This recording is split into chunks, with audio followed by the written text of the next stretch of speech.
All right, we are halfway through the president's 15-day timeline to stop the spread, a bit more than halfway. These necessary measures, though, are hurting the U.S. economy very bad, but the president promising it won't be for long. We are going to save American workers, and we're going to save them quickly. And we're going to save our great American companies, both small and large. This was a medical problem. We are not going to let it turn into a long-lasting financial problem. Joining me now is Heritage Foundation research fellow Joel Griffith. Sir, thanks for coming on today. The president, yesterday said this is something he's looking at for weeks, not months. Is that going to be enough to try and salvage some of this economy? It should be enough to salvage some of it, but the fact is, after just a few weeks of shutdown across some of our cities and some of our states, we're already seeing severe consequences, and that should be expected. You have a lot of situations in which restaurants, bars, nail salons, they're just not allowed to open. And as much as small businesses, especially, they want to take care of their employees and keep them on. My own family back in Ohio, they have a small business. They want to keep people there throughout this time. But a lot of these companies, they have just a few weeks of cash on hand, and the consequences become clear very quickly. It really is, and it's really scary for a lot of these people that are running these businesses, especially these small ones.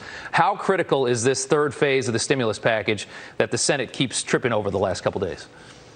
It's incredible, all the politicking that's gone on and stopping this and moving forward. Look, there are parts of this that I'm concerned about as well. There's $200 billion worth of bailouts for specific industries. Right. And this is very troubling, but there's a lot of good in this as well, including getting aid directly to those people who are impacted in the form of not being able to work. We think that part should be expanded. We have plans for that, but we need to get this moving now, because there are companies that are being forced to lay off workers now through no fault of their own. They're just not allowed to operate. Absolutely. What are some of the things that are happening already that are helping some of these small businesses and people survive this recession? Well, I think that there is definitely hope on the part of business owners that this will be short term, 30 to 60 days. Yeah. And so they want to go ahead and keep things in place. I think that there is a bipartisan consensus coming around the idea of going ahead and in situations in which employees can't work because of self-quarantine or because those businesses aren't actually open. I think there's a agreement that we need to go ahead and get aid to those workers. And that's what really we should be focused on right now. Absolutely. Let's take a quick look at the Dow. Since this plan came into place, this 15 days to slow the spread, it's down, 1,600 points.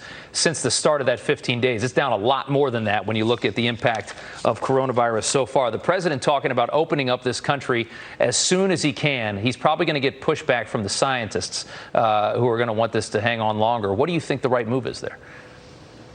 Well, I think the right move is to continue to work very closely with health officials to ensure that we're ready for those actions. There's no doubt that maybe some governors and mayors, maybe they went too far. Maybe some haven't gone far enough. And that's why it's very important they work hand in hand to ensure that we're making those actions correctly. But we also need to keep in mind we had a problem of not having tests available, not having labs that were ready. If we can identify those who are at risk, those that actually have it, and isolate them, then that means we don't have to have these massive economy-wide shutdowns. And hopefully going forward, we'll have less of that. Absolutely, yeah. Now, the Fed has announced a big action to try and help the economy. The last couple times they got involved in this, it didn't go so well. It had actually a negative impact, especially on the stock market. But here's some of the things they're looking to do. Talk about this a little bit. Look, there's a lot of what the Federal Reserve has done early on. That's been standard, and we should actually applaud a lot of that, making sure that our credit markets are liquid, which basically means making sure that banks, when they're lending to companies, we want to make sure that companies that are solvent, that have the assets, we want them to be able to obtain credit and access. You don't want the entire economy freezing up. But we've seen the Fed yesterday make an announcement in which they're going to take a different change of tack, and that would be direct lending by the Federal Reserve to businesses. Typically, that's not been what we've seen. We see them making sure the banks have the funds to go ahead and, in effect, have the Federal Reserve act as the lender. Okay. That's dangerous for many reasons. All right, Joe. Well, the futures are up right now. We'll see if that holds. We appreciate your time. Thank you so much. Hey, thank you.